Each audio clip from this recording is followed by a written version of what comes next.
truth is the most convincing story that maps onto reality, and that's why the central narrative is falling apart. Right now in the United States, people should not be walking around with masks. We must see the central narrative for the fiction that it is. We are Americans. While elections are sometimes messy, this was a secure election. The founders began the fight for human liberty and self-governance, and it's up to us to finish the job.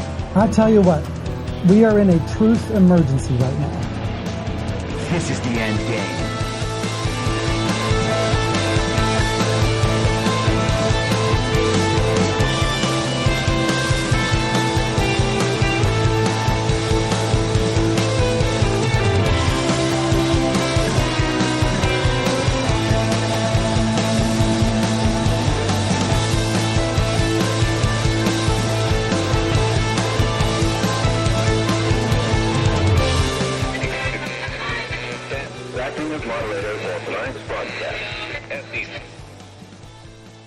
It's Monday, July 31st, 2023, the 922nd day of dystopia. I'm your moderator, Chris Paul. Let's be reasonable. A warm welcome and hello to all of you listening to the podcast on the day of its release. The only way to do that is by becoming a paid subscriber at I'mYourModerator.substack.com. You can do so for as little as $50 a year or $5 a month. And in doing so, you will be supporting me, the work I do, and this show as it expands. And if you can't or you simply don't want to, continue listening to the podcast for free on a wide variety of podcast platforms and, of course, Rumble. All I ask is that you share it with your friends. You can find the links to the podcast, the writing, the social media, and the merch site by visiting linktree.com/I'mYourModerator. Now, before we get into the news of the weekend and the news of today, I want to discuss one more reaction that I got a few times to the conversations I was having last week. Now, if you listened to the show last week, you'll know that I was discussing how important it is to question the content of our own beliefs and examine the evidentiary bases for believing what we believe, because there are a whole lot of things out there that we believe for bad reasons, reasons upon which we have rejected entire bodies of information that at one time represented publicly accepted knowledge. Many of us have learned over the last few years that the government is far more corrupt than we ever knew, and it affects us in ways we could have never anticipated. We settle into ideas like, all politicians are this way, and it will always be a choice between the lesser of two evils, and we will never actually get good government. And we all accepted that.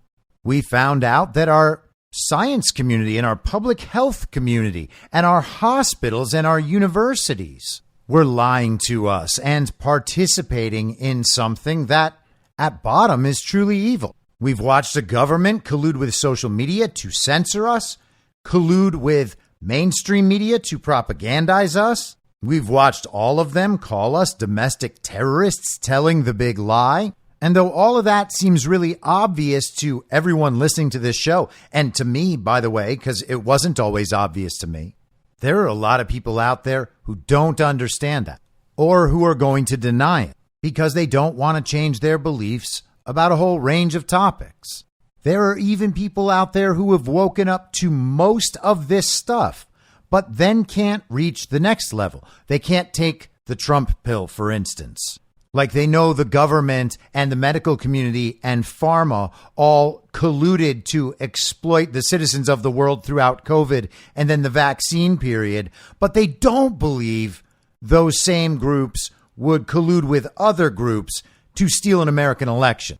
They find a place where they draw the line and they say, yes, I know these bad people would do all of these things, but they could never do X, Y, Z. They don't know why they believe that. They can't support the reasons for where they draw that line, but they just know this other thing can't be any other way than the way they've already understood it. And the problem with this is that it's just another variation of the people who are still asleep. So if a person can be awake to mostly everything and still not be on the America First side of things, the Trump side of things. They'll still talk about how bad Donald Trump is, and he's impolite, and he's rude, and he's mean, and he's got an ego, and he's a narcissist, and he's actually as dumb as the media says. He's actually as incompetent as the media says. They think I have the set of correct beliefs now. I've gone far enough with this process.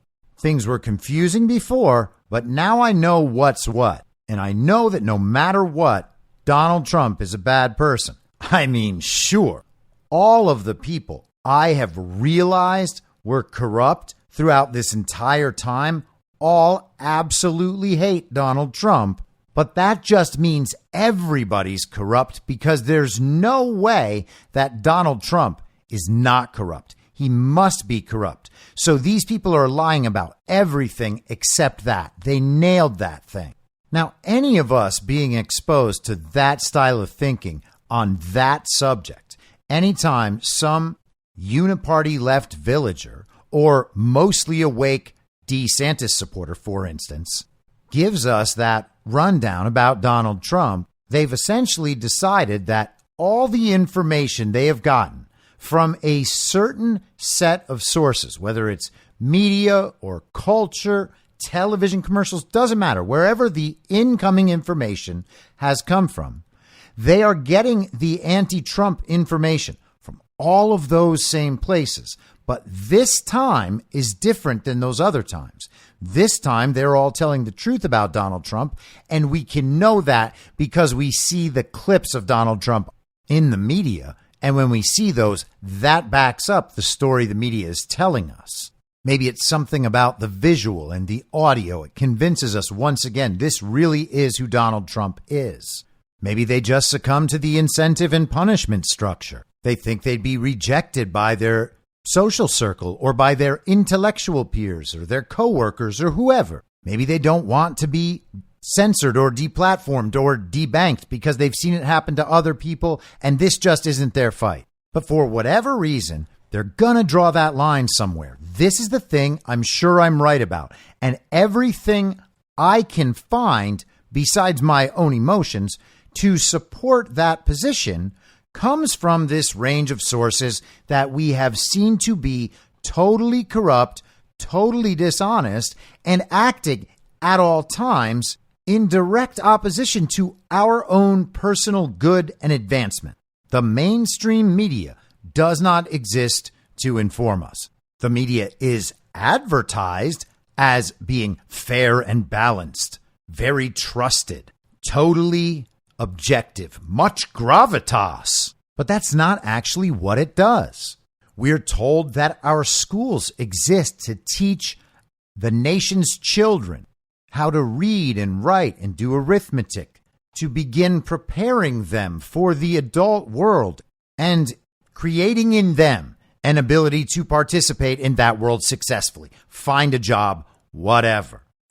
But then we also see the schools grooming children and indoctrinating them with Marxism and various other harmful ideologies. I don't think anyone doubts that the schools are exacerbating racial tensions and doing it on purpose. We know that the schools are involved directly with pushing the trans and gender agendas, including pushing the kids into adopting new identities and hiding it from the parents. And when we think about that, we should ask ourselves when we believe that started. Did it start 10 years ago? I mean, it's been building for a while, right? Did it start 20 years ago? Did it start 40 years ago or 60 years ago? Were we in school at some different part of that same process? Some less obvious, more subtle link way back on that chain? At what point were the things we taught in school definitely true? Were the things we were taught in school true at the same time they were telling us to hide under our desks in the event that a nuclear bomb would go off? We have conversations now about how the school shooter drills that they run in some schools and that they contemplate running in schools, would be unnecessarily horrifying to children, and it would warp their brains about how to think of responsible gun ownership and the Second Amendment in this country. We can sense that's propagandistic when we see it and hear about it, but we can't go back and apply that 40 years ago to when they were asking us to hide under our desks in case of nuclear war? That doesn't make any sense. I imagine you were taught about race and slavery as a distinctly American problem and a distinctly white on black problem in your schooling. I know I certainly was. Was that narrative fully true back then and now just exploitative with critical race theory? I mean, maybe the answer is yes, right? Maybe the answer is yes. Maybe we were taught an accurate history and now it's super extreme. Maybe the Marxists have infiltrated enough to have changed things over to a very extreme version, whereas the prior version was reasonable and more accurate and more balanced. Maybe that's the answer. But if that's the answer, where is the line drawn? When did it cross over from being reasonable and balanced and a true representation of a real history accurately portrayed into what it is now, which is not that at all? The fact that we know slavery still exists in the world, though we're told not in America, means that it can't be a distinctly American problem. And it can't be an exclusively white on black problem or white on anyone problem, as it turns out. It's not white cartels south of the border running that part of the slave trade. It's not exclusively white people around the world in these NGOs locating potential quote unquote migrants to come over. But I wasn't taught about any of that process in school. I wasn't taught about the slave trade way before it ever made it to this country. And what about the actual slave owners in America? Was it just all white people? What about white people whose family hadn't even moved to America when slavery was still legal? So why wasn't it more specific so that we weren't blaming an entire skin color race of people for the mistreatment of a group of people from another skin color race, especially when those groupings don't even make sense? I would suggest to you that we were taught that history in that way for exactly the same reasons that kids are being taught a distortion of that story right now. I mean, commies gonna commie, right? This is the playbook. This is what they do. This is an infiltration of a collectivist ideology seeking to replicate itself. And the further infiltrated it is, the more effective the replication. And once they've done that, once everybody believes the story as they describe it, well, then they can increase the story in whatever direction they want because they are the keepers of the story. And you'll remember, history is always written by the winners. Now, certainly we can seek out alternate histories and try to figure out which one accurately reflects some real world events and proper context of those events that describes the motivations for various parties accurately and portrays something that actually could have happened. But we can't assume that that's the version we were taught in school. So maybe we're able to find a proper set of history books and get through that history, and a lot of people devote their lives to that project, and an extraordinarily important project it is. But we could go through and read the full collection of books that actually had a more proper and accurate history than the one that we're taught in school, influenced by this regime, the history written by the winners, described as they want it described. When the history is written by the winners are going to be the victims who then become the heroes in each one of those histories. And again, you can see this happening in real time in the real world as the fake news writes this future history. That's what it is. The fake news of now will be history 100 years from now. And historians 100 years from now will look back on this fake news and say, yes, that's what was happening back then. If you only get a certain chunk of the fake news now, 100 years from now, you will think that Donald Trump was actually a Nazi leader, a white supremacist who oppressed Muslims and was responsible for trying to start a civil war in this country because he couldn't deal with losing an election because of how big his ego was. You can see them writing a false history right now before your eyes. You know that things you were taught by culture, by school, by whatever, were wrong and wrong intentionally. And you can see the intention and the reason for why they would have wanted to teach you wrong things. So where in the world do you draw the line? And we are accustomed, because of our schooling, because of our culture, to believe that an authoritative source exists somewhere, and that because we don't know everything imaginable about a subject, we need to hand off our judgment and decision-making to someone deemed authoritative by the very same people who lie about everything. And so last week we were discussing various existential threats that we are told could end our lives either immediately or more long-term. We discussed climate change, something that will destroy everyone eventually down the road. Pandemics, which we want to avoid, but then once one happens, it can end our lives immediately. So we need to give them all the money and power when pandemics are happening and when they're not happening. So there's both a short and long-term aspect there. Similarly, AI has that short and long-term aspect, much more like a pandemic than like climate change. We talked about nukes, where there is a permanent and constant threat of an immediate end to everything. So kind of like an instant pandemic. And then aliens, which are meant to keep us confused about whether or not there is an existential threat. And that in itself is kind of amazing. We don't even know if the thing is real, but we assume that it might be. The government won't tell us. And because they're so sneaky and shifty about it, we think, oh, they're just trying to hide the aliens. And of course, if the government is hiding them, then they must be real, which means they either are or are not a threat. But if it turns out that they are a threat, we need to immediately hand all our wealth and power and control authority over to the government to deal with it. So we have a variety of existential threats, none of which we can be certain either are real or could possibly have the impact that they describe.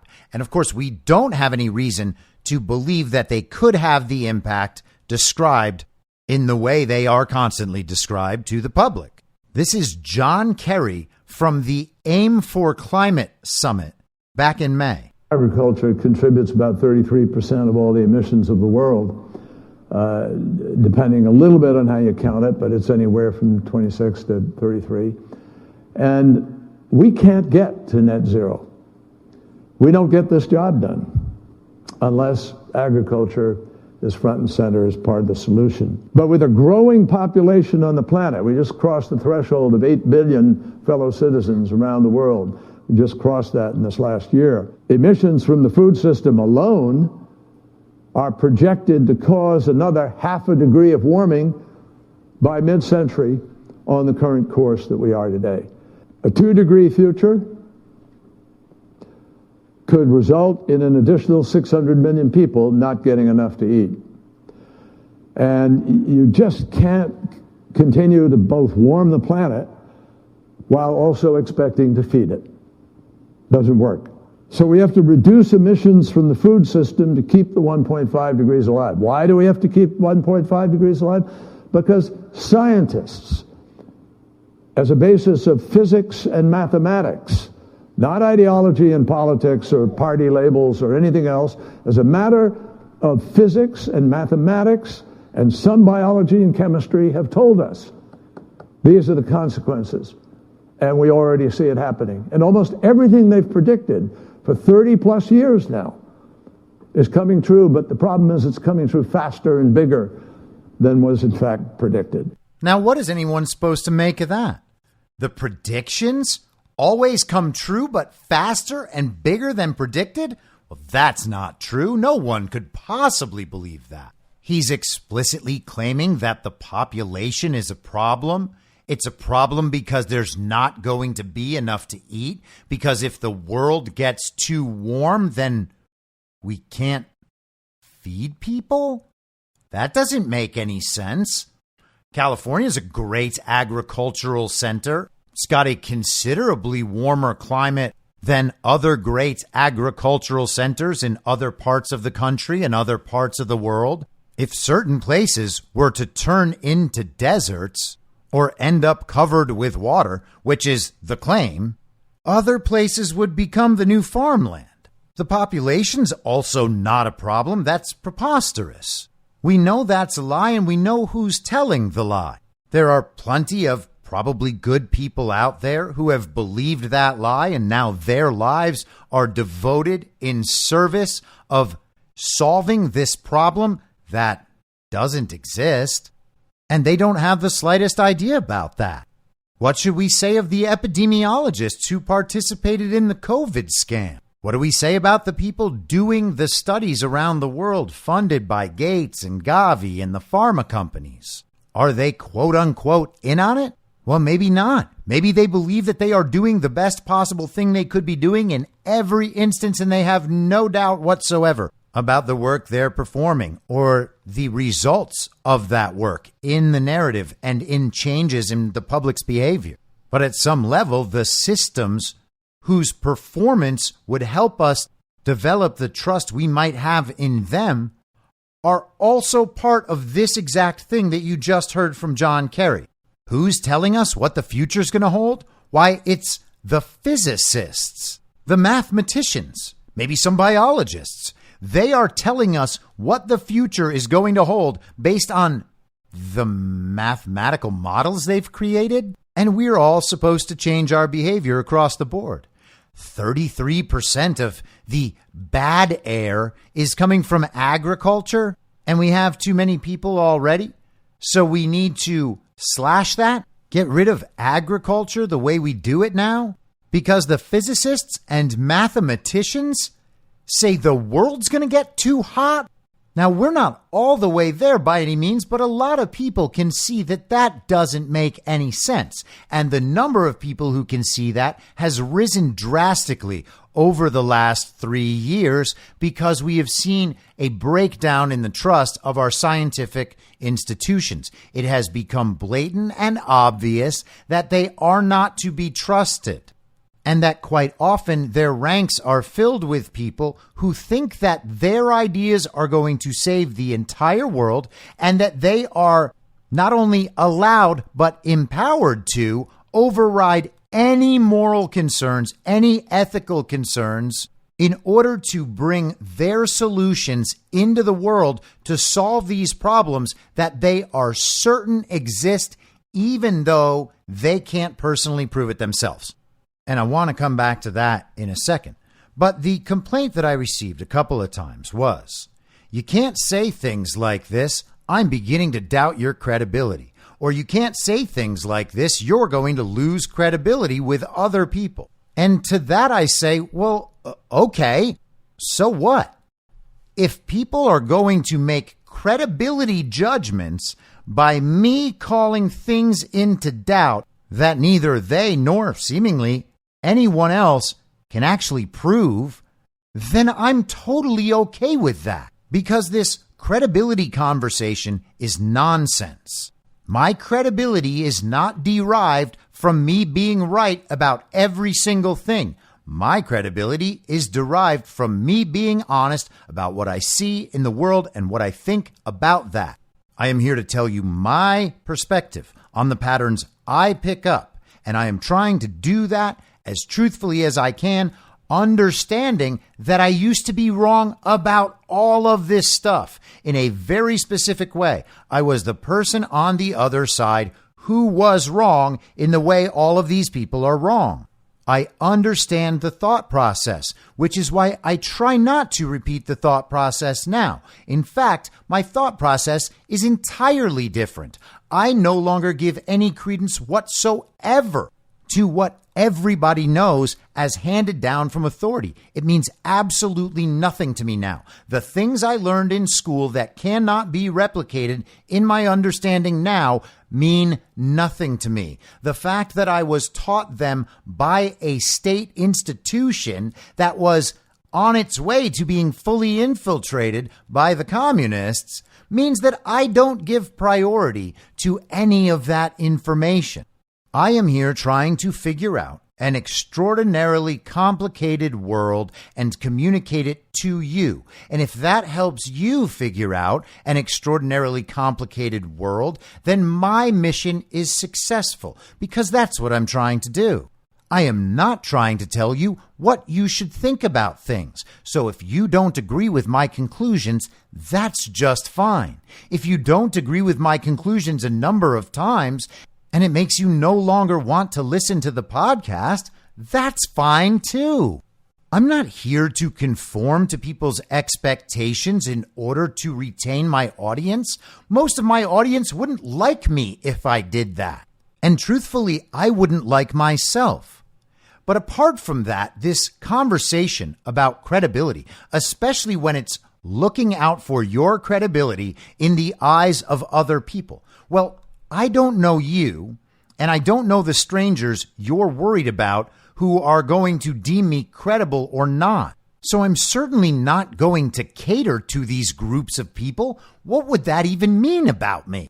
I'm not allowed to explore certain subjects because an imaginary stranger, like 2 levels of don't care, is not going to listen to me? They're not going to take me seriously? They're not going to find me credible? Well, I don't care about that. I don't know why anyone cares about that. That is a vestige of the party of false decorum. And to the extent you have respect for that vestige, I would argue that that might be an area where your thinking is still that party of false decorum thinking. And I don't say that as someone who is claiming to be your superior in any way at all. I am just at a different part of my process than you might be of yours. But I don't worry anymore about people thinking I'm stupid. I have already experienced the most extreme possible version of people attacking my reputation and intelligence and wisdom and discernment and blah, blah, blah. I did that all through 2020 with people I actually knew, people who could influence my real life. And if I hadn't already dealt with that, I wouldn't be able to do this show in the first place. So I certainly don't care when it's a stranger that another stranger is imagining for me. The only thing I see when that is incoming is social pressure to conform to a set of beliefs that the person communicating to me finds comfortable. And I'm not interested in that either. If what I say makes you uncomfortable, either it's a problem with me or it's a problem with you. And if all you're telling me is that I shouldn't talk about some subject in a certain way because I'm going to lose credibility to other people, I'm going to assume it's a problem for you. You're worried about hearing other people say, "Oh, you probably believe XYZ, don't you? You have this one belief. I bet you have these other beliefs. I'm going to call those beliefs stupid, and then you're going to feel stupid, and now I'm not going to take serious the other view you have." I get it. I understand that thought process. I understand that interaction. I've had that interaction countless times. But think about the beliefs of the people who think that way. Those were the people telling us in 2020, with no evidence in the history of anything, that masks worked. They were the people telling us that lockdowns worked, despite having never been tried and despite being so incredibly obviously the most destructive possible thing that could be done. We watched as our society's quote unquote intellectual elites had very careful and polite conversations about masks and lockdowns and school closures. They had to treat these arguments seriously and have very polite conversations with other people about these arguments. And then we wonder why those sorts of things keep happening to us as a society. We say, how can anybody believe this? How are they getting away with this? Oh, it's everybody else's fault. Oh, it is? It's everybody else, huh? If we want to progress out of these things, we need to stop listening to informational gatekeepers and stop being them ourselves. The censorship regime tried to keep those topics completely off limits. But then we had this other set of people, these very serious intellectual elites, who would talk about the subjects, but only in those very careful ways. And somehow they came out of that seeming very brave and smart, and people took their side. Nobody wanted to upset anybody. No one wanted to make anyone feel uncomfortable about their beliefs. So they agreed this is as far as we should be having this conversation. They knew the boundaries of where the conversation could be considered safe, and then they stayed there. So they weren't actually challenging the publicly accepted false ideas and false narrative. They were actually supporting it by participating in that conversation at that level. There are people out there who know that masks and lockdowns didn't work and were actually really destructive, but they won't challenge the vaccine narrative. Or they know about the masks and the lockdowns and the vaccines, but they don't want to question whether or not it actually was a lab leak. Because if it was a lab leak, that means that they were doing really dangerous science that they shouldn't have been doing, that they didn't do it very well, and that they then lied about it. So that's a tough thing to get over, isn't it? Then you've got people who know that the masks and lockdowns were a lie, the vaccines were never safe or effective and certainly weren't necessary, and that the lab leak theory is at least closer to accurate than this natural origin, but none of them want to challenge whether or not we were lied to about the existence of a virus in the first place. And I'm not saying there was no pathogen that was making people sick. I'm just saying that the tests don't work.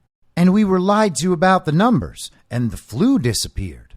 Don't we at least at some point have to question the underlying story? And if you say no, then why is it no? How are you sure that this is where we need to draw the line? And I don't suspect that that's entirely rational. It's more of just a feeling. People don't want to think that the underlying belief is false, that they could have ever been misled about that. That's what we were discussing last week. And again, maybe you're right. Maybe you know exactly where to draw the line and you have plenty of reasons. I just haven't really heard too much of that from anyone, and certainly not from anyone who is expressing concerns about my credibility. You're concerned about your credibility. Who is it that you want to listen to me who's not doing it because of credibility concerns? That person doesn't exist. Are you concerned about showing my show to someone else because you're worried that they will be upset about my credibility and that will reflect badly on you? I mean, what are we talking about here? Nobody runs around worrying about Ben Shapiro's credibility, and he's wrong about everything that matters. He's not only wrong about everything that matters, he's wrong about all those things in the direction the regime wants him to be wrong. Every time, about every important issue. Are the Fox News hosts credible? The CNN hosts? The MSNBC hosts? Oh, it's just the Fox News hosts that are credible. Oh, it's just some of the Fox News hosts that are credible. Well, where do you draw the line? How do you know which ones are and which ones aren't? Do they express their doubts to you? Do they go through the information with you? Or do they tell you what to think? Do they assertively say all the right things so that you will believe those things? Is that what you find credible? Are the government agencies credible? Are the congressmen and senators credible? Oh, only the ones with R's next to their name, they're credible? Oh, but only some of them are credible. And occasionally, every now and then, one with a D next to their name might be credible, depending on what they're talking about and whether or not they agree with you. Right? Is that what we're talking about? Is it whether or not they agree with you? Is that what makes them credible? Are the scientists credible? The industry leaders? The global governing body heads? Are the professors credible? Are the historians credible? Well, no one is credible as a class. Credibility does not need to exist relative to the set of claims a person is making. The entire pretense is absurd. It assumes that there is objective information out there that you can compare certain claims to. and know, okay, well, that claim doesn't correspond with the objective truth, and that claim doesn't, and that claim doesn't. But he has 97 other claims that do. Therefore, he has a 97% credibility score relative to this objective set of information. Therefore, credible. I mean, you're 90% of the way to being a fact checker at that point. We hear talk about how we exist now in a post-truth environment, as if prior to a few years ago, there was an objective truth that everyone could simply know. But that wasn't true. That was just marketing. And we bought into the marketing. It made it seem like it was true. The newscasters on the various TV shows were all telling us a version of the same thing. We figured the same thing must be true, regardless of the version. But none of that is required whatsoever. There's not some credibility score. There's not some test of expertise that people pass. And there shouldn't be. You shouldn't want there to be. My credibility, if I have credibility at all, and I'm not sure that anyone needs to have credibility if we understand the world as it actually is. Not as we were told it before, but as it actually is. There is no objective truth that we can draw from anywhere unless it's coming straight from God. You're certainly not getting it from your culture or from the news or from your government or from your schooling. I'm trying to explore the fact that we have been sent off into this jarring informational space where we have to do the research. We have to do the thinking. We have to make our own judgments. It was always this way. The mistake, the delusion, is thinking it was ever another way. Our prior informational environment was the unnatural informational environment, not this one. This informational environment is entirely natural, which is why it corresponds to our history, to our religious teachings, to our philosophy. We are not the first people to discover the truth about the state of things. We are not the first people to discuss epistemology and the state of knowledge. There were people 3 years ago being told that they would not have any credibility if they discussed potential problems with any potential vaccine, while at the same time, the side of the eventual vaccine mandators was claiming that they would never take any vaccine that came out while Donald Trump was president. People were being told they couldn't discuss that stuff, that they would lose their credibility if they talked about it. You can actually watch Robert F. Kennedy Jr. in his presidential campaign right now. He always makes sure to say he's not anti-vax. He's supported vaccinations in the past. He's been vaccinated against certain things. He's had his kids vaccinated for certain things. It's not that he doesn't trust vaccines. It's only that he's concerned that they're not tested enough and that this current one was not necessary and not safe and not effective. Now, you can certainly consider any political campaign to be an info op on some level, so bake that into your understanding of the RFK Jr. thing. But he is still concerned that he is not going to be able to communicate effectively about the current vaccine unless he already extends the olive branch of saying, I know that other vaccines are totally okay. But does he know that?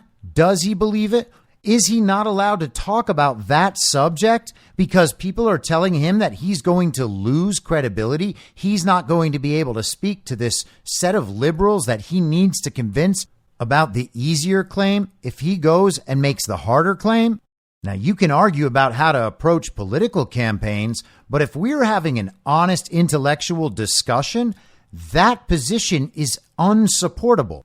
Trying to achieve credibility in someone else's eyes by refusing to tell the whole truth, express your doubts, express your skepticism, is quite clearly a contradiction.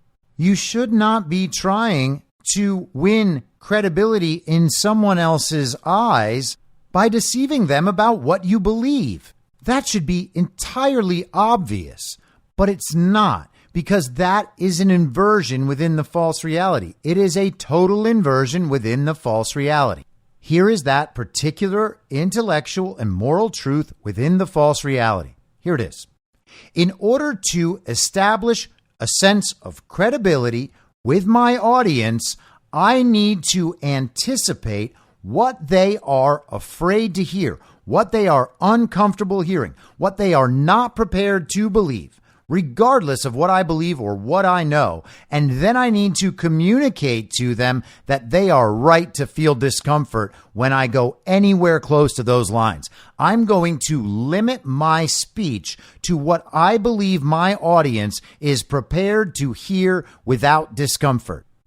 What kind of principle would that be for me to apply broadly to my approach to information? And then there is actually a potentially worse level beneath that. And here it is.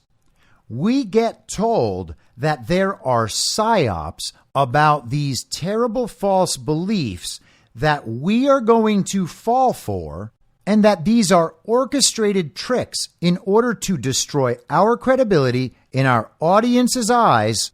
And that's how new, alternate, independent media is going to be taken down.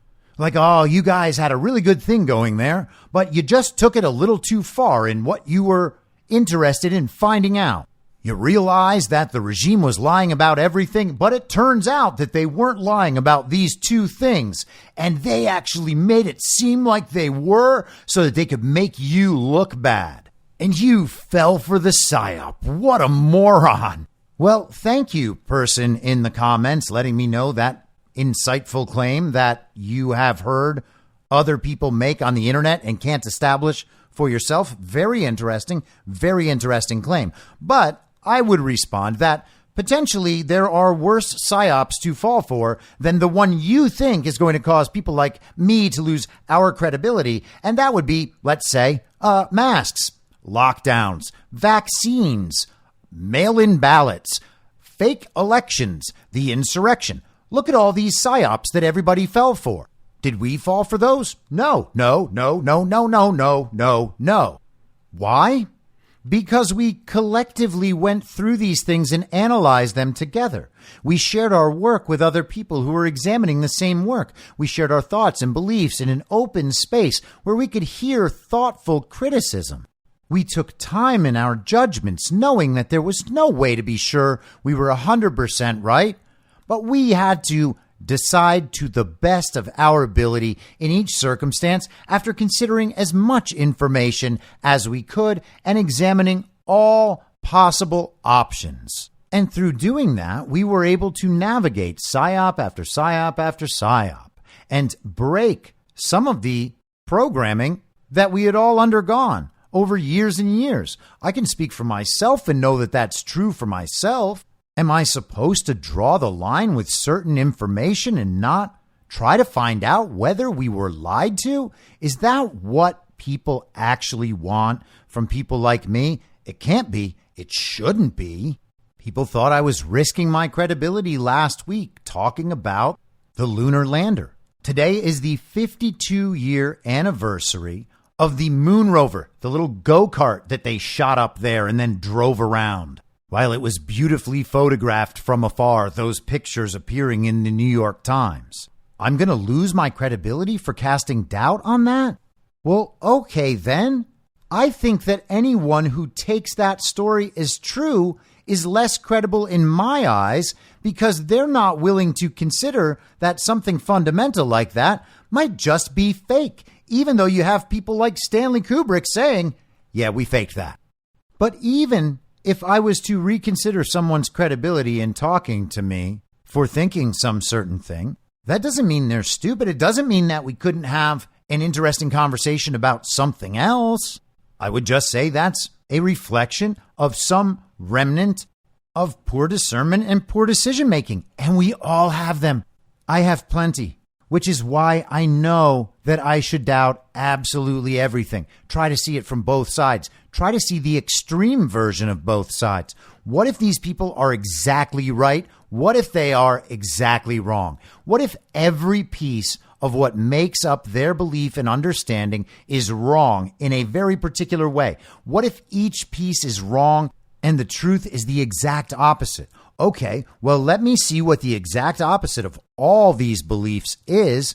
Put those all together. Let me see what that picture looks like. Now, I enjoy that process. I find it absolutely fascinating. and I will put myself through those thought experiments all day and all night. If I am awake, I am probably thinking about something like that. I am trying to think about the thing and its opposite both being true anytime, seeing what picture emerges, which means that I necessarily am going to take some of these ideas and be like, well, maybe that's not right. Let me see if there's actually a way that the opposite idea maps onto the world better.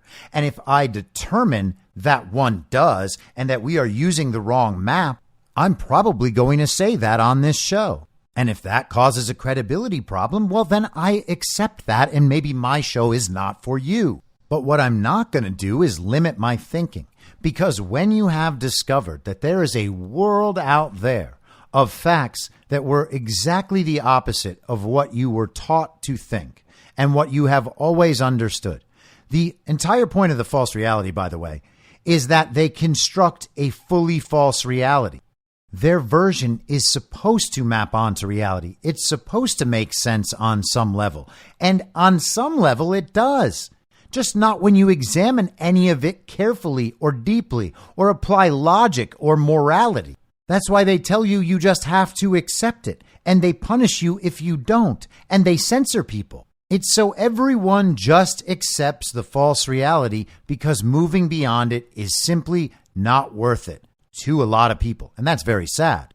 Part of the false reality is convincing people that they can have a good life while doing that. But I'm not concerned about credibility in the eyes of strangers. And I can't be concerned about credibility in the eyes of strangers. In the same way, I'm not concerned about whether or not strangers think I'm a good person. Why would I care about a stranger's assessment of my personality and character? That doesn't make any sense. And in a world of people who are thinking for themselves, then the credibility of someone they listen to talk about politics and philosophy and culture in the eyes of a stranger shouldn't matter at all. If my car mechanic was a Civil War buff, I would absolutely be more interested in his understanding of the Civil War than I would be from a Harvard historian that's going to tell me about the Civil War from a critical race theory perspective. And someone with the mindset we're talking about would be like, you're listening to a car mechanic over a Harvard history professor? Well, okay. Now I'm not credible because you find my source not credible, but you're credible and know who the credible sources are? This stuff makes no sense to me, and it's not productive. It's not useful. I'm not here to tell you what to think. We're trying to figure out what the hell is going on in an extraordinarily complicated world. And one of the absolute keys to being able to do that is being willing to look at some of the claims we imagine must be true and considering that they might not be, especially if everything that leads us to believe in the initial claim came from all of these sources that we know lie to us about everything. I'm not here to tell you what to believe. I'm not here to tell you what the ultimate truth is. I'm not even here to pretend that I know or maybe even could know. But I am here to tell you that if you think there are things about the regime's official story and central narrative that you can't doubt, those are the things everyone should immediately begin doubting. Imagine what would have happened if the PSYOP, by the way, 3 years ago, to convince us that we're not allowed to question the integrity of our elections, otherwise we are destroying democracy. Imagine that PSYOP worked. Imagine that everyone who's talking about election fraud had just not done it.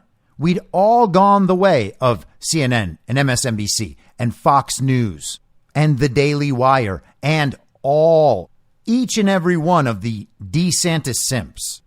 Where would we be on the issue of election fraud? Election fraud would still exist in the world. There would still be people out there trying to prove its existence. And at some point, it might be necessitated that that entire thing would have to flip over completely. creating a great deal more turmoil in the world than would be created for it flipping over now. There were people telling everyone not to talk about election fraud, laughing in our faces for talking about it, despite the fact that there is no one in the entire world who can or ever has proved that Joe Biden got 81 million real lawful American votes. Proving that is not possible. Yet we were told we were going to lose our credibility if we talked about that subject and said that very claim, even though it is a logically and rationally unassailable claim. We were told we were going to lose credibility for saying it. No one in the world, I will repeat, no one in the world has ever proved or could possibly ever prove that Joe Biden received 81 million real lawful American votes. It's not possible because that proof does not exist in the world. And if it did, then they should have let people check. They didn't. If everyone focused on remaining credible in the eyes of an imaginary stranger at the second degree, would we be having the cultural awakening that we're having relative to our stolen elections? Would people be making the push to fix our elections? Or would everyone be calling Donald Trump the greatest threat to democracy since blah, blah, blah, blah, blah? You know, just as the regime wants. They're proving to you that that's what they want. They deny it on the uniparty left, and they deny it on the uniparty right. Our elections being safe and secure is what allows the DeSantis Simps to say that Donald Trump lost and that Kari Lake lost. You can certainly imagine what life would be like if everybody believed that way.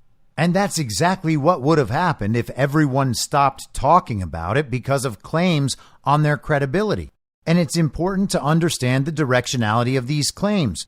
The burden is not on me to quote unquote prove election fraud of a certain degree when the other side cannot prove that Joe Biden received 81 million real lawful American votes. It's not my job to prove beyond a shadow of a doubt that something whose existence I call into question, or the narrative around the existence I call into question, is absolutely definitely fake.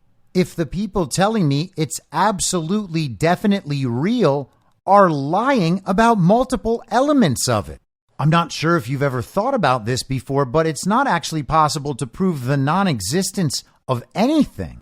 And as we've seen with the election debate, the people demanding that style of proof and failing to understand who actually has the burden of proof in this situation, there is no level of proof that you can lay out that is going to convince them. They will continue to say, you're not proving it, you're not proving it, you're not proving it. You could be supplying overwhelming proof, direct evidence, logic, net effects in the real world. You could be supplying countless arguments, and they will not accept any of them until they are told by the television and the sources they deem to be authoritative that your position is right. People who are not independent thinkers will wait for someone else to say something is true before they are willing to believe it themselves. Now, we can all be that way on many levels about a great many things. This is not some judgment about anyone's character. We all have these tendencies. But we should try as hard as we can to let go of that tendency. You are the one, the only one, who can decide your standard for belief. You do not need the approval of an authority to believe as you do. And you already experience that about a great many topics. An entire range of thoughts and beliefs in your life are yours and yours alone, decided by you. They don't change based on other people's feelings about your belief. Just apply that to everything. You are free to believe whatever you want about any subject you want. If you are convinced that something is one way, you're allowed to believe that. You might be right. You might be wrong. It might just be an opinion, but you're allowed to have that thought in your head, and you're allowed to stick to it under whatever circumstances you want. It's okay to have beliefs that other people don't agree with. It's okay to have beliefs that you can't prove to other people and that you might not even be able to fully explain to other people. It's not actually the purpose of life to figure out what the correct belief is in any given circumstance. You can think I'm wrong to question the existence of nuclear weapons. There are plenty of people out there who will side with you on that question. But you might want to ask them about what they think about every other subject before you figure out whether or not they're credible, because it's possible that they might have the right view on nukes according to you, but then be wrong about, masks or election fraud. They might claim that the government has never censored anyone, and they might think that claims of child grooming are totally overblown. So in that circumstance, who's credible? I mean, they have the approved belief about nukes, but they're wrong about all that other stuff. I mean, what game are we playing here? And how can anyone win that? Honestly, where do people draw the line? And why should I respect the line people are drawing? Why should I respect the line society is drawing when I know specifically that society draws that line to make sure people don't figure out all the things they're not supposed to know? Which things are those? Well, it's all the subjects they censor all the time. And with all that in mind, let's look at some of the election fraud stuff, right? So even some of the people who will admit there's no way Joe Biden got 81 million real lawful American votes. They know something was wrong, but they say, well, you gotta let it go because the courts decided that there was no widespread fraud. And I know that there were messed up things about the election, but if there was no widespread fraud, according to the courts, then we have to let it go.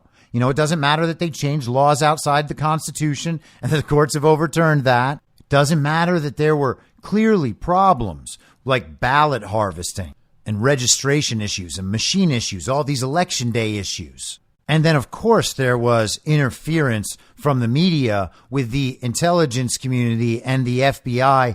But the courts made these decisions, and we're just going to have to let it go, or else we're going to risk losing our credibility. Now, those people have been no help whatsoever. Those people have actually supported the regime with their actions while believing that their intent is to preserve America. But all they did, in actuality, was attempt to preserve their own credibility, because they knew that crossing that line would get them exiled from the party of false decorum. So when you are in that mindset, responding to those incentives and that punishment structure, you cut yourself off from doing the thing that is actually right and true. And that's the only thing that matters, everybody. You can't say, I have to make sure that I preserve my credibility and my public reputation. Otherwise, I won't be able to do the right thing in the future. That doesn't make sense. I know people who want to get extraordinarily wealthy so that someday they can be philanthropists and solve the world's problems. But first, they personally need to become extraordinarily wealthy and powerful. And because they're going to heal the world in the future, they can actually do whatever they want, whatever they need to become wealthy and powerful right now. They want moral credit for it, too, because they are the ones who are actually going to save us in the future. So they should be praised now and encouraged now. Otherwise, what's the point? We forgo the truth so that we can hold on to the reputation. Now, there are people who didn't draw the line there, and thank goodness. There are people who talk about election fraud on a number of levels, but then they still draw the line. Where do they draw the line? You've already thought of it, haven't you? They draw the line before the machines. Now, why would someone do that? Well, they've probably been told that the claims about the machines are going to destroy their credibility. They can't talk about Hammer and Scorecard. Do they know that Hammer and Scorecard is not involved with machine manipulation of our elections? No, they don't know that. Do I know that it is? Nope, I don't. I suspect that it is. I have every reason to believe that it is, especially with the way the narrative operates around it. But I don't know. I can't tell you that conclusively. And I certainly can't evidence to you so that you would change another belief to my belief, which is why I don't try to do that. But I'm also not going to ignore it. And I'm not going to tell other people to stop looking at it because I want the information. If I'm focused on something else and other people are focused on the machine stuff, then I can actually look at their information and think, that's interesting. That does seem to indicate that the machine theory is more valid. I don't just have to adopt their view about something. I take their information and add it into my understanding. But I don't do that if I've cut myself off from the machine discussion because somebody worried on my behalf that I would lose credibility in the eyes of an imaginary stranger at the second degree. Even amongst the general, broader truth community, claims about Hammer and Scorecard, claims about Dennis Montgomery, well, that's just pushing it too far. Even people who know that the machines are a problem draw the line somehow before that point. Now, are they right to do that? Hey, maybe. I just don't know why that's the place to draw the line, and I'm not sure they do either. I think it's because that's where they imagine the boundary of credibility is.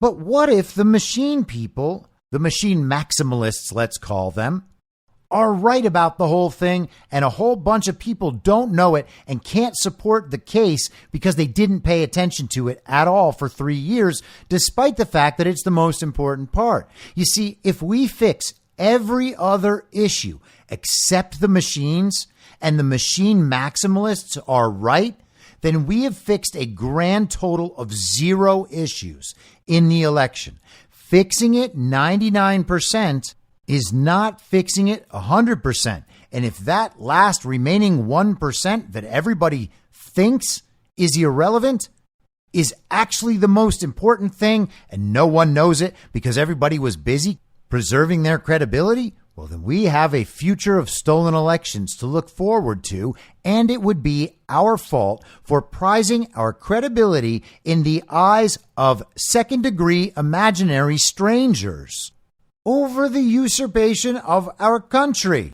And since that is relatively easy to understand, and I think that you'll all at least see where I'm coming from, the next step is to understand that there is a genuine regime, incentive, and punishment structure attached to preserving the narrative that the machines are not the problem, and certainly not in that way. If the regime can still pull off election fraud through the machines, and it might not work at the presidential level, but it might work in local communities all around the country for local officials who could then start this cycle again. Maybe they have to scale back 10 or 15 or 20 years because of the new election processes put in place. But if that's all it is, and those machines can still get local politicians elected for the next 5 years or 10 years, until people forget about all this stuff and move on and get lazy again, well, then the regime has preserved their election theft system long term to the detriment of everyone. So there is actually a key motivation to explain why the regime might set up an incentive and punishment structure around claims about the machines. If we then prize our credibility over the truth claim itself and getting to the bottom of election fraud so we can rid it completely, then we have left the problem in place to preserve our own standing among people who were wrong about the most important thing. Now, again, I don't know everything. I don't know close to everything. I might even be wrong about some very, very important things. But what I'm trying to do is not be wrong in a particular way because I have believed without thinking and without evidence what was handed down to me from authority and then preserved through an incentive and punishment structure based around my reputation, my social standing, my credibility. I have seen through that process inside and out in the most peak possible environment, which is Hollywood and social media at the highest levels at the same time. If you want to make sure that everyone falls in line and supports a wholly false narrative just to preserve their reputation, look at the entertainment industry. I was going to say go on out there and give it a shot, but you don't even need to do that because it's so obvious. Build your credibility by thinking clearly and rationally and telling someone why you believe what you believe. get information, consider alternate information. Do that consistently, and people will understand that you're doing that. Build your credibility around being consistently correct, not in each and every factual claim, but in your moral judgments and in your conclusions. We have not yet reached, and will never reach, the point where we are no longer wrong about things. There are no more things we could possibly be wrong about. We are never going to reach that point. It should be one of our primary concerns to make sure that we're not clinging to information that we believe we know for sure, even though we don't. It's our job to figure out and recognize where we might be wrong, where our assumptions don't stand up to close scrutiny. We should be especially conscious of all the beliefs we have that we have never questioned. And here's an example from what's going on right now. You might have actually heard about this story over the last few days because there has been a big push by Ron DeSantis people and on behalf of the GOP establishment and elites to claim that close Trump advisors admitted under oath that they knew and Donald Trump knew that claims of election fraud were not true. That story has been going around all over the place, and it is not remotely true. They say, in order to make this claim stick, that Jason Miller, Bill Stepien, and Hope Hicks were President Trump's closest advisors at the end of his first term and would have been then in a position to know that he knew the election fraud claims were false. Now that is already a huge problem because none of those are Trump's closest advisors, particularly not with the multiple national emergency situation throughout 2020 relative to COVID and relative to the stolen election. That is real, no matter what the television says, nor what you believe about the status of the various election fraud claims. Donald Trump, as president, as a stated wartime president, knew the answers to these questions. He was the one dealing with these issues, and his comms people were certainly not his closest advisors at the time. And even if they were on some level, they still wouldn't have been on issues surrounding election fraud. It is entirely possible that a great many people close to Donald Trump in the political sense were not anywhere close to him when it came to anything to do with COVID or election fraud or a range of other issues that have to do with the crimes of the deep state and the coup launched against the nation. We do not just need to accept the mainstream narrative about Donald Trump in this situation. We know that they are leaving out the rest of it. Beyond all that, nothing in the video being shown, which is, by the way, a context-free series of clipped out segments of testimony to the entirely illegitimate sham J6 committee that was not properly formed according to the rules of Congress. So we have testimony from an improperly formed congressional committee, chopped up with the context removed, and the people in the video talk about how they didn't think there was much chance that this or that would win. Well, we needed to get 2 out of these 3 states, and we thought there was maybe a 5 or 10% chance that was possible. Jason Miller is talking about what the reported results were and whether or not the reported results would change. Why would the reported results change? The reported results are what we are disputing. We can grant that the reported results show that Trump lost. Nobody's denying that. We're denying that the reported results accurately reflect the will and intent of the American voter. The fact is that even if all 3 people had said specifically that they believe Donald Trump knew that he did not win the election, that still would say nothing about the underlying claim. They tried the same thing a couple of months ago with Tucker and the Fox News hosts in the Dominion case. They focused on some text messages that didn't say the thing they claimed. rather than the Dominion side of the discovery that shows Dominion knew its machines couldn't produce reliable results and were open to manipulation. We're just seeing the same story come around again, and people are trying to exploit it. They're trying to use it, but it's not true. The video doesn't show what they're claiming the video shows, and even if it did, it would not change the underlying claim. Election fraud did or did not happen. Joe Biden received 81 million plus real lawful American votes, or he didn't. The fact is that he didn't, but the fact about whether he did or didn't has nothing to do with what Trump's advisors think about Trump's mindset in late 2020. Jason Miller, Bill Stepien, Hope Hicks, their comments have no bearing whatsoever on whether or not election fraud occurred. There is nothing that they can say that changes the underlying truth, and the underlying truth is all that matters.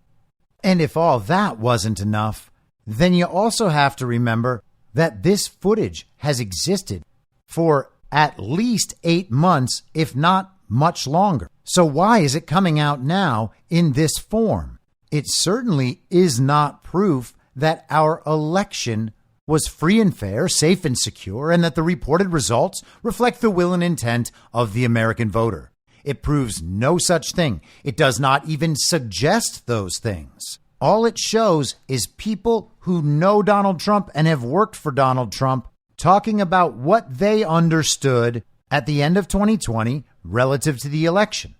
Now, we were also told last week that Rudy Giuliani admitted in a court case that he knew the elections were a lie as well. That is not true. And he didn't just suddenly burn down his career's worth of credibility to end some minor litigation. The filing simply says that for the purposes of resolving this litigation, we will assume that Rudy's statements are false. But again, even if everything they presented about that situation was true, it still would not affect the underlying claim about whether or not election fraud happened. You might think differently of Rudy Giuliani's honesty or integrity or credibility, but it wouldn't change the status of the underlying claim. It is either true or not true that Joe Biden received 81 million real lawful American votes, and it is not true. No one can prove it. That's why it's not proven. That's why they don't let anyone check. That is the only claim that matters. It does not matter what Jason Miller and Hope Hicks and Bill Stepien say. It doesn't matter what Rudy Giuliani says. All that matters is whether or not the underlying claim is true. You can't use any of those other claims to prove the underlying claim true or false. Yet we have media figures and influencers on the uniparty left and the uniparty right both agreeing that Jason Miller's comments prove that Trump was lying about the 2020 election and is still lying. It should be rather obvious to see in that situation who exactly is lying. Then we have this from yesterday in CNN. Trump ally Carrick will meet with special counsel in about a week, attorney tells CNN. This is Bernie Carrick, former New York police commissioner. He is reported to be meeting with special counsel Jack Smith in the coming days to discuss efforts taken by former Trump attorney Rudy Giuliani to investigate potential election fraud in the wake of the 2020 election. And this is coming from Carrick's attorney, Tim Parlatore. He was interviewed by CNN's Paula Reed, and he said that the special counsel's office will be meeting with Carrick and his lawyers in about a week, and they will get into the core, end quote, of the intentions, this is according to CNN, of the intentions behind Trump and Giuliani's unfounded claims of voter fraud. Did Carrick say that? No, that's CNN editorializing the comments of Carrick's attorney. We have a meeting scheduled in about a week with the special counsel's office to talk about a lot of the efforts that the Giuliani team was taking at the time to investigate fraud. And that's really going to get into, the core of whether they can charge somebody with having corrupt intent, Parlatore said. Now, does that sound anything like CNN just described it? Here's what they said again. The special counsel's office will meet with Carrick and his lawyers, quote, in about a week, end quote, and will, quote, get into ... the core, end quote, of the intentions behind Trump and Giuliani's unfounded claims of voter fraud. Those two sentences could not be more different. They don't mean the same thing at all. Parlator even specifically said the core of whether they can charge someone with having corrupt intent. Now, from the perspective of the mainstream media and the central narrative, and incorporated now in the understanding of all the standard issue villagers still reading this slop and nonsense and repeating it to others, Rudy Giuliani said last week in this court filing that he was lying. Trump's closest advisors know that Trump was lying, and now this is setting it up to make it seem like Bernie Carrick is going to go tell Jack Smith that he knew Rudy was lying and Trump was lying, just like all these people are saying. So Trump really was trying with corrupt intent to overturn the results of the 2020 election, knowing that the election was free and fair, safe and secure, and that the reported results reflected the will and intent of the American voter. That is the belief they've built up, but absolutely no part of that is true in any way. Think about how insane that is. And these are the credible people. CNN has previously reported on Carrick's intention to meet with the special counsel's office. Carrick's meeting comes after he turned over documents to the special counsel's office connected to the debunked voter fraud claims made by Trump and Giuliani, including affidavits claiming widespread quote-unquote irregularities and shoddy statistical analyses claiming proof of quote-unquote fraudulent activities. None of that has been debunked. Those affidavits are from real American citizens, thousands of them, who witnessed proof of election fraud firsthand. They're not lying. I don't know if you had a strange experience when you went to vote, but I sure did. I followed every claim of election fraud in 2020. I watched it happen. I saw the maladministration of my own voting process. And I watched it again in 2022 as well. Carrick worked alongside Giuliani in the weeks after the 2020 election to search for evidence of fraud that could have shifted the results of the election in Trump's favor. Carrick had previously shielded some documents from Congress and federal investigators on attorney-client privilege grounds before he ultimately turned over the documents earlier this month. And again, they're framing that as that somehow being shady behavior on Carrick's part, but it's not. The legal system allows for those challenges. The government can't just make you give them whatever they want at any time. What a terrible country that would be if the government was just like, hey, you know what? I got to see your phone. I think you might have done something. I'm going to have to see your phone. People might actually realize at that point that something is wrong. But if you're going to realize right now, they're already doing that. They just don't actually need to take your phone from you, and they're not going to ask for your permission. But CNN frames this as Carrick being guilty because he didn't immediately hand over everything he had. You have to first assume that there is a real crime here and that the people involved in the crime are trying to obstruct it. But there is no real crime here, and they keep telling you that. Parlator said it would be imbecilic, that's in quotes, and incredibly stupid, also in quotes, for the special counsel to issue an indictment against Trump before meeting with Carrick, arguing a rushed indictment would play into an argument Trump has repeatedly made on the campaign trail, that the multiple investigations targeting him constitute election interference. When you have something like this, to bring an indictment before you've finished your investigation, for whatever reason they may choose to do it, it feeds directly into the Trump campaign narrative about all this being, about election interference. And so I think it would be incredibly stupid for them to go forward with indicting before they finish their investigation, Parlator said. And again, it's worth noting that CNN describes the context of the comments by clipping out one word and then two words before showing the comment in full that defeats the context and the framing they just proposed. It is blatant dishonesty right in your face, but standard issue villagers reading that will think, oh yeah, it does sound like Carrick's involved in some kind of cover-up, and we know that he must be because we know that Rudy was lying. That's what he said, even though that's not what he said.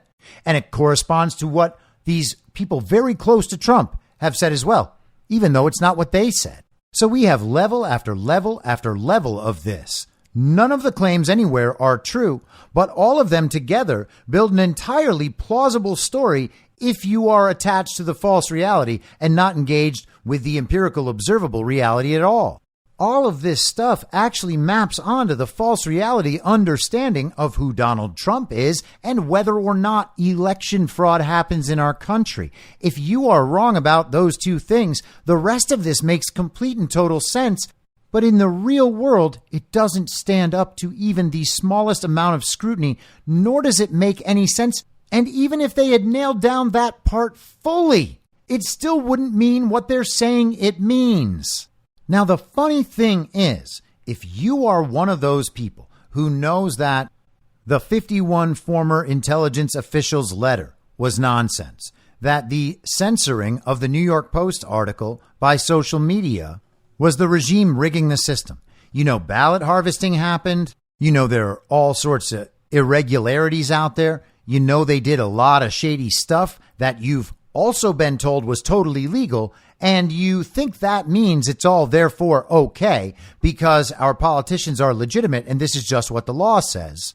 If you believe all that stuff and you told people that they would lose their credibility for exploring beyond that, even though you know something is deeply, gravely wrong with our elections, you will still accept this central narrative framing of this entire story and think Rudy's bad and Trump's bad, and that none of this is ever going to get resolved. And the fact is, Trump keeps making these claims, which is making the situation worse. And bingo, bango, you are right where the regime wants you. You're doing and saying everything the regime wants you to say while you believe that you care about the election fraud issue and that you deeply understand it. All of this is made possible only because people claimed that others were going to lose credibility if they explored the issue any further, and people stopped. Do you really want us to stop exploring whether or not viruses are real? You might think there's a very, very tiny chance that people who think viruses are fake are right. Maybe you think it's 1% or 2%. Not that you're in any position to judge that whatsoever, but maybe you think it's a really, really small chance that something like that could have been a lie. But here's the thing. If it was a lie, it is one of the most important things for us to overturn. Just like the election fraud, just like a range of other issues. Do you really want us to stop pursuing the truth about the most important things? And you might say, well, those aren't the important things because you're just falling for this psyop. Well, that might be true. Except if you're wrong, then you have completely ignored one of the most important things. And so you want me to trust you about where the line is when you're telling me the line is where everyone else says it is? You're telling me the line is where imaginary strangers say it is? Come on. I'm not going to do that. And thank goodness that other people don't do it either, or else we would be in real trouble. I suspect you'll see Rudy Giuliani come through all of this with his integrity intact. He was the guy over there investigating Ukraine, wasn't he? Was all that Ukraine stuff true? Yep, sure was. Isn't that awfully strange for a guy who would then go and lie about election fraud? We're just going to pretend that him bringing down the 5 families in New York never happened? And hey, if Rudy knows that the mainstream media just told everyone that Rudy knows Trump's claims about the election were false, why is Rudy still out there making the same claims he was making before? He's not out there disavowing those claims. Rudy may well be the mastermind behind this entire RICO approach if I am correct in believing that is what we are witnessing. Could Rudy do any of this if he was primarily concerned about his credibility? No, we would never get anywhere on these important issues if everyone shut up as soon as someone admonished them for risking their credibility in the eyes of imaginary strangers. Another person who has faced the brunt of that is Texas Attorney General Ken Paxton. The Texas legislature is trying to impeach him, including Texas establishment Republicans. The Texas judiciary made it impossible for him to pursue his election fraud cases and prosecutions properly. But he didn't roll over concerned about his credibility. He stayed in the fight, and over the weekend he tweeted this: "Election integrity and the great principles of free, fair, and transparent elections are my number one priority. Harris County has sued the state to block SB 1750 and to protect its failed election administrator, Clifford Tatum, when no one can reasonably dispute that Harris County's November 22 election was plagued by debilitating administrative blunders and blatant election code violations. With the court challenges to the election results finally moving forward next week, we will find out what really happened in Texas's largest county this past November. Houstonians deserve to know." And Houston is Harris County, which is why he mentions that. That is the Attorney General of the state of Texas talking about how it is indisputably true that the elections just this past fall were subject to, quote unquote, debilitating administrative blunders and, quote unquote, blatant election code violations. Now, you might just be hearing that tweet, and you might not have paid much attention to election challenges from 2022, even though they are still open in Texas and Arizona and elsewhere. But this isn't just breaking news. This isn't spontaneously erupting news this weekend. This stuff has been known. Paxton has talked about it before. I've played clips of Paxton talking about it on this show. This isn't a conspiracy theory. The fraud is not a myth. It is real. It is constant. It is everywhere. Harris County is not an outlier because fraud occurred there. Election malfeasance occurred there. It's an outlier because the challenges to it have made it this far. It most likely would not be an outlier if everyone was talking about election fraud all the time because they prioritized the proof in front of their eyes over the fact that the TV and the authoritative sources haven't admitted to it yet. If everyone had the confidence in their own beliefs to be called stupid by stupid people, we would be a lot further along in this process. It's real easy to simply let go of that. And that is exactly what we need to do if we want to get to the place we can get to, which is the broadest, most effective, most open-minded possible sense of awakening we can achieve. The goal is to rid ourselves of all of this brainwashing, because after that, we can actually begin to make responsible, well-considered, reality-based decisions about everything in our lives, knowing that we are not prioritizing information we received a long time ago from authority, knowing that we're not over-prioritizing our reputation and our image to other people, particularly when they're people we don't know. Because this stuff is not ultimately about getting Republicans elected. So silly. And it's not about Trump either, although Trump is a necessary part of the process. People are going to have to understand at some point that Trump won in 2020. Trump represents the vast majority of this country. And people are going to have to accept that if they're going to call their vote important and they're going to talk to us about the importance of elections and the importance of election integrity, then they actually need to live it. And live it means that you do what's best for the country. You don't make your decisions based on how you feel emotionally on someone's tweets. People don't want to swallow the Trump pill. I get it, but it's got to happen. It is a step on the road toward that awakening. It is a necessary step.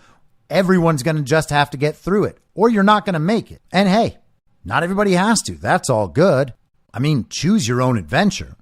But if you want to go all the way, if you want to get down that road and see what lies beyond, then we can't stop ourselves because we're overly concerned about the opinions of second-degree imaginary strangers. Now, before I go, just a little update on what you're going to see over the course of the next few weeks with this show. I am going to be spending some time on the road, and then I have a family event a couple of weeks from now. So my schedule is going to be a little bit touch and go, a little bit inconsistent. I'm not going to get shows up 5 days a week. It might be 3, it might be 4. Maybe I end up with a bonus episode on the weekend. I'll be around for most of my Badlands stuff, but the timing on the shows is going to be a little off.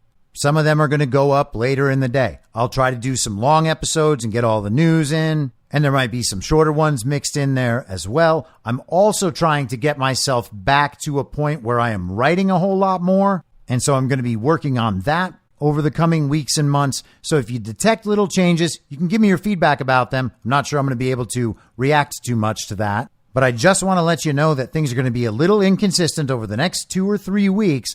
So don't get worried. I'm not abandoning you or the show or anything like that. And I hope to keep as close to my normal schedule as I can, knowing that that's probably going to be impossible in general. I will try to keep everyone apprised of how that's going, when you can expect things, when not. If you're following me on Truth Social or Telegram or Twitter X, then you will know generally when to expect things. Until then, I will be back tomorrow at the same reasonable time on the same reasonable podcast network. I don't have a network. Masks and lockdowns don't work. They lied to you about a pandemic. And Joe Biden will never be president. In my mind, that's the end game. If you're listening to this episode for free, you can support me and support the show and the work I do by signing up for a paid subscription at imyourmoderator.substack.com. You can do so for as low as $50 a year or $5 a month. Comes out to under $0.25 per episode, and you'll blast right through the paywall for all of the writing. The merch store is www.cancelcouture.com, and you can find everything else by heading to Linktree, linktree.com/imyourmoderator. And I'll see you soon out on the range.